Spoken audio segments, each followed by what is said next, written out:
Welcome to the June 17th, 2011 edition of Inside Rensselaer, the video podcast that lets you know what's going on inside Rensselaer Polytechnic Institute. Let's start off with some student news. Kinsley French was recently awarded the J. Eric Johnson Prize for her perfect 4.0 GPA in undergraduate research in mathematics and biology. She was also recently awarded a Graduate Research Award from the NSF, one of the few in the nation, to help fund her PhD studies, which she will do here at Rensselaer. In alumni news, the Rensselaer Alumni Association has announced 5 new members to be inducted into the Hall of Fame. They are Livingston Houston, class of 13 and Rensselaer's 11th president, acclaimed architect Peter Bolin, class of 58, Stephen Sasson, class of 72, inventor of the digital camera, pioneering genome explorer Claire Fraser-Liggett, class of 77, and also from the class of 77, molecular geneticist Jeffrey Friedman. Ajit Prabhu, class of 98, recently made a $250,000 grant to fund an endowed fellowship for biomedical engineering graduate students. Prabhu is CEO and co-founder of Quality Engineering and Software Technologies. In research news, the Tetherless World Constellation has received an unrestricted $100,000 donation from Microsoft Research Laboratories.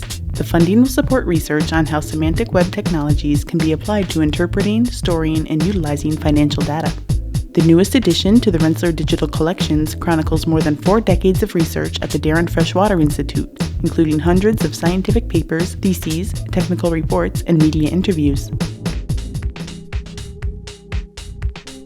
In campus news, Rensselaer recently held their 205th commencement ceremony, awarding 1,338 bachelor degrees, 398 master's degrees, and 130 doctoral degrees. More than 2,500 elementary, middle, high school, and college students, along with working professionals and K-12 teachers, are immersing themselves in a plethora of credit courses, academic short courses, sports camps, and enrichment programs this summer at Rensselaer.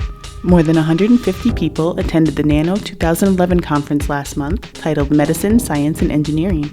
The event explored the impact of nanotechnology on healthcare and pharmaceuticals. And a new book, written by Associate Professor of Architecture Mark Mister, chronicles the making of the Curtis R. Priam Experimental Media and Performing Arts Center. It's titled The Architecture of MPAC, the Tangible and the Tantalizing. In faculty and staff news, after 22 years, Ray Puffer is retiring as Program Director for the Center of Automation Technologies and Systems. Lon Combs is the winner of the 2011 Rome Prize, awarded by the American Academy in Rome, a recognition that includes a fellowship to explore the architectural resources of Europe. 3 professors have been honored for their outstanding work in boosting science literacy. The Children's Museum of Science and Technology recognized Linda Shadler, Shay Cargard, and Richard Siegel, the executive producers of the Molecularium Project. Barbara Rule has been named the 2011 recipient of the Women in Engineering Proactive Network Educator Award. Tri-biology expert Terry Blanchett has been named Acting Department Head for the Department of Mechanical, Aerospace, and Nuclear Engineering.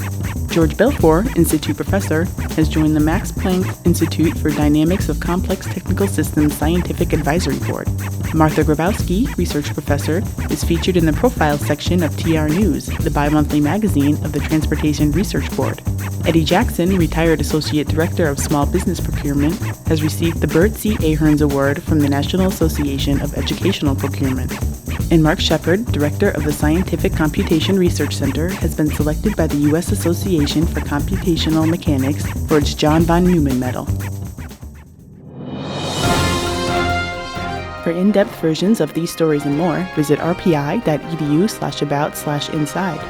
This was our last podcast of the semester, but we'll be back soon enough with another episode. Thanks for listening.